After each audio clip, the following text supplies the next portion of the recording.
Silence. Un silence de mort. 400 ans de silence absolu. Mais pas sur la terre, où les bains de sang s'enchaînent. Les cieux sont silencieux. Mais ça n'a pas toujours été le cas. Si on regarde en arrière, on se souvient que Dieu a parlé, qu'il a délivré, qu'il a aimé et éprouvé.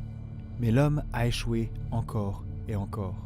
Mais si on regarde à nos 5 patterns, la 5e partie est toujours à propos de l'accomplissement et de la révélation. C'est exactement là que le Nouveau Testament entre en scène. Le Nouveau Testament explique vraiment l'Ancien Testament. Il est divisé par 4 évangiles, le livre des Actes, les lettres de l'apôtre Paul, les autres lettres et le dernier livre, l'Apocalypse. Ok, alors commençons par les évangiles. Il y en a 4 et ils racontent tous la même histoire. Comment Dieu, après avoir essayé encore et encore de parler avec son peuple, commence quelque chose de nouveau. Il envoie son Fils pour qu'il devienne roi et qu'il établisse la paix sur la terre. Mais il se fait rejeter et son peuple le crucifie. Fin d'histoire ? Non. Quand l'homme est à son plus bas, Dieu est à son apogée. Quand le péché abonde, la grâce surabonde. Parce que ce qu'il semblait être un meurtre, et qui en était effectivement un, était parallèlement le plan de Dieu pour fournir une solution de secours pour l'humanité.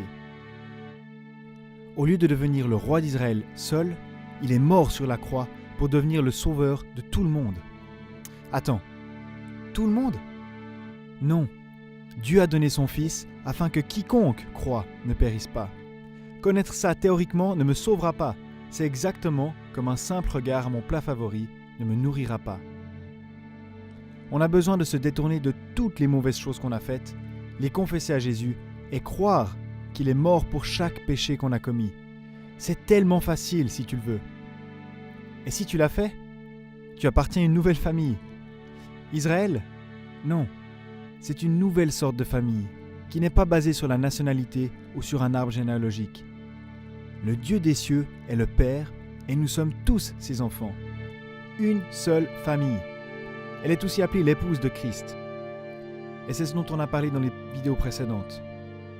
La famille et l'épouse, en fait, ce sont les mêmes personnes qui sont regardées d'un point de vue différent.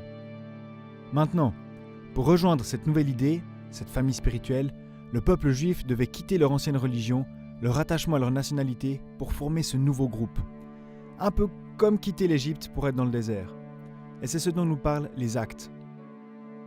C'est une idée incroyable. Peux-tu imaginer comment Dieu aime l'Église tellement il a dû attendre pour avoir communion avec ? Et maintenant, il a créé cette nouvelle famille.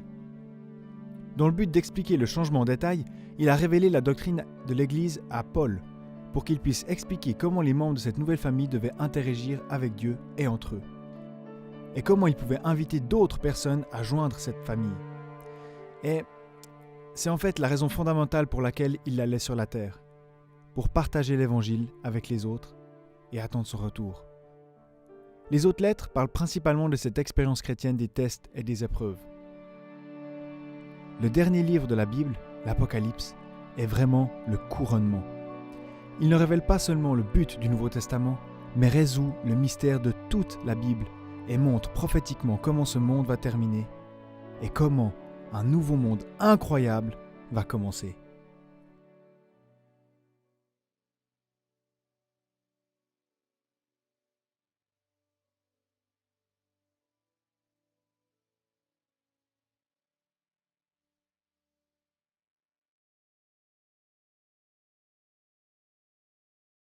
Hey, merci d'avoir regardé la vidéo jusqu'au bout.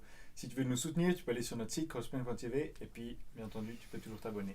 Ouais, c'est super. Si tu as des commentaires ou des questions peut-être, simplement mettre en bas, dans la section des commentaires et des questions, il y a aussi cette petite notification que tu peux peser dessus. Comme ça, tu es toujours notifié quand on a des nouvelles vidéos. Et c'est bon, je crois que c'est tout.